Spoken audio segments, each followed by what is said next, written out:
এই আজকে এসে কালি দিলাম, 400 কালি দিলাম। ভিডিও করা ওটা দেখাতে পারতেছি না তোমাকে, কীভাবে যে দেখাবো, দুইজন তো ওই জন্য সমস্যা হয়ে গেলো। মানে বেশি লোক হলে অবশ্যই দেখাতাম, কী করবো, প্রচুর সমস্যা হয়ে গেছে। এই দেখো ওভারশিট বাগান দেখতেছো, কেরলের মধ্যে কি আর ওভারশিট বাগান দেখতে যাবো।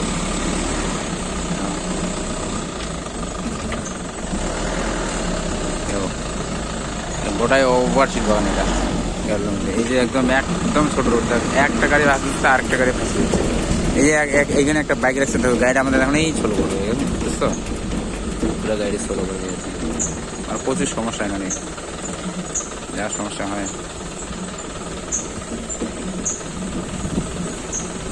মানে কেবল এদিকে যে বাড়িগুলো বানায় রোড টোড নাই, আমাদের এদিকে মানে ধান্দাবাড়ের রোডের সামনে যাতে বাড়িটা ভালো করে ফুটে ওঠে। দেখো এদিকে সব বাড়িঘর কোথায় কোথায় বানাইছে, দেখো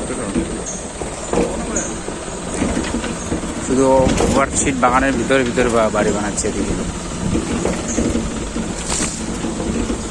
আমাদের ওদিকে এইভাবে বানাবে, জঙ্গলের মধ্যে কেউ বানাবে না। সবাইকে ঠান্ডা করে আস্তার ওদিকে নিয়ে যাই, রোডের সামনে নিয়ে যাই, আস্তার ওদিকে নিয়ে যাই। কেউ বলবে রোডের সামনে নিয়ে যাই। মানে এমনটা লোকের এমন রকম কথাবার্তা, বুঝছো।